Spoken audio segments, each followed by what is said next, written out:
Two officers thought it'd be funny to handcuff a random black man, until they realized he was their new chief of police.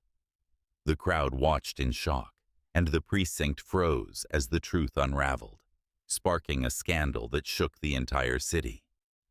What happened next will leave you speechless.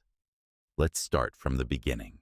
The precinct buzzed with the usual energy of a busy city morning. Phones rang, reports were typed, and officers prepared for their shifts. The hum of routine work underpinned by the occasional burst of laughter or the clang of equipment. Out on patrol, officers Tim Carter and Dan Hensley cruised through the streets in their patrol car, the rhythmic crackle of the police radio blending with their chatter. Tim, the senior of the two, was in his mid-30s, with a wiry build and a perpetual smirk that rarely left his face. Dan, slightly younger and more impressionable, hung on Tim's every word, eager to prove himself. Their banter had a sharp edge, often straying into topics that made Dan shift uncomfortably in his seat, but laugh along anyway, unwilling to upset the camaraderie. "You ever notice how some folks walk like they own the place?" Tim mused, drumming his fingers on the steering wheel as they turned a corner. "Yeah," Dan replied hesitantly. "But maybe they're just in a hurry?" Tim snorted. "Nah, it's always about showing off. Gotta remind everyone they've made it, right?" As they turned onto a quieter street lined with brick storefronts and small cafes, they spotted a black man walking briskly on the sidewalk. His sharp navy suit caught the morning sun, the tailored fit complementing his composed demeanor. Darren Michaels, his phone in hand, appeared focused, his mind already on the meeting he was heading to at headquarters. He glanced at his watch, quickening his pace slightly. Tim's eyes narrowed. "Look at him," he muttered, nudging Dan. "Acting all important. Let's have some fun." Dan hesitated. "You sure? He doesn't look like—" Tim cut him off with a grin.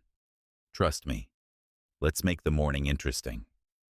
Tim flicked on the patrol car's lights, the red and blue flashing against the buildings as the siren gave a brief, sharp wail.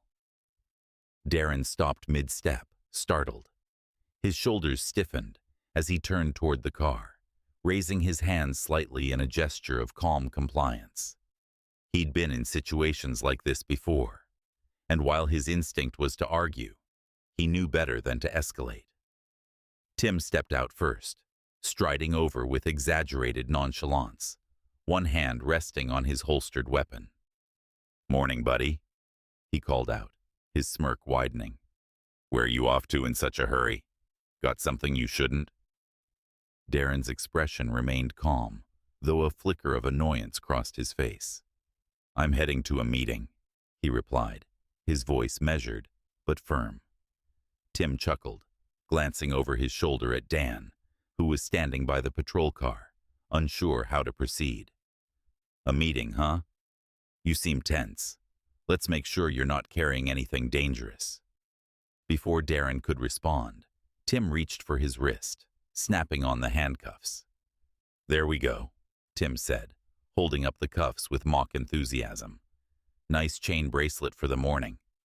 What do you think, Dan?" Dan chuckled nervously, playing along. Yeah.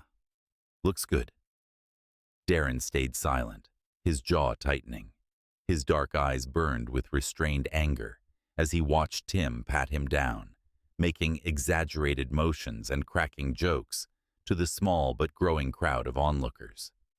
A few passers-by slowed, their murmurs rising as they watched the suited man being frisked. Officers?" The voice came from the edge of the scene, a young officer from another unit, his face pale as he approached. Recognizing Darren, he stopped short, his voice shaking. "You might want to check his ID." Tim rolled his eyes, annoyed at the interruption. "Relax, rookie. We've got this. Just check his ID," the younger officer insisted, his voice almost pleading now. With an exaggerated sigh, Tim fished Darren's wallet out of his jacket pocket, flipping it open. The smirk on his face disappeared instantly as his eyes landed on the badge. The words Chief of Police gleamed in bold letters beneath Darren's photo. Tim's hand froze, and he looked up at Darren, whose calm demeanor had now shifted to something far more intimidating, a quiet, seething authority. Darren said nothing, simply holding Tim's gaze, daring him to explain. "Dan," Tim croaked, his voice breaking. "Uncuff him." Dan fumbled with the keys, his hands shaking as he unlocked the cuffs. Darren rubbed his wrists, his silence heavier than any words. The murmurs in the crowd grew louder as people pieced together what had happened. "You two," Darren said finally, his voice low but cutting. "My office. Now." Tim and Dan exchanged panicked glances, their bravado gone. Without another word, Darren walked briskly toward the precinct, leaving the two officers standing frozen in the street, the weight of their actions finally sinking in. The precinct fell into a stunned silence as Darren Michaels walked through the doors, his tailored suit slightly rumpled, but his demeanor as commanding as ever. The handcuffs on his wrists glinted under the fluorescent lights, a sight so surreal it froze the bustling station in place. Conversations stopped mid-sentence, paperwork was abandoned, and all eyes turned to the new chief of police. Tim and Dan trailed behind him, their faces pale, the swagger they usually carried reduced to anxious glances at one another. The weight of their mistake was sinking in deeper with every step. "Unlock these," Darren commanded, his voice a chilling contrast to the chaos around him. The quiet fury in his tone sent a shiver down the spine of everyone in earshot. Tim scrambled for the key, his hands trembling. "Sir, we didn't know. It was, a misunderstanding." "Now," Darren repeated, his sharp gaze cutting through their excuses. As the cuffs clicked open, Darren rubbed his wrists briefly before gesturing toward his office. "You two, inside." The murmurs in the station grew louder as Darren shut the door behind them. Those outside tried not to eavesdrop, but couldn't help catching fragments of his voice. Calm, deliberate, and devastating. "You humiliated me for fun. Did it ever occur to you that your so-called jokes aren't just harmless? How many lives have you disrupted with this behavior?" Tim opened his mouth to respond, but Darren silenced him with a raised hand. "Save it. Internal Affairs will hear your excuses." By the time the door opened again, the precinct was buzzing with whispers. News spread fast. Protesters began gathering outside, and Darren stepped forward to address the media. "This is not just about me," he said, his voice steady. "It's about a broken culture, one we must fix." His words ignited both support and resistance, marking the beginning of a seismic shift within the force. Over the following weeks, the fallout deepened. Internal Affairs launched a formal investigation, uncovering a troubling pattern of misconduct linked to Tim and Dan. Complaints that had been buried were brought to light, painting a damning picture of their careers. Meanwhile, Darren faced challenges of his own. Whispers circulated among senior officers, questioning his motives and authority. Some accused him of overreacting, while others quietly supported his reforms.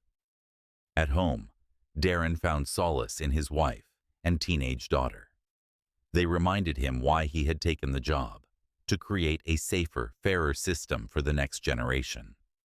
His daughter, Maya, posted a heartfelt video online, speaking about her father's resilience and commitment to justice. It went viral, rallying public support. But the pressure was immense.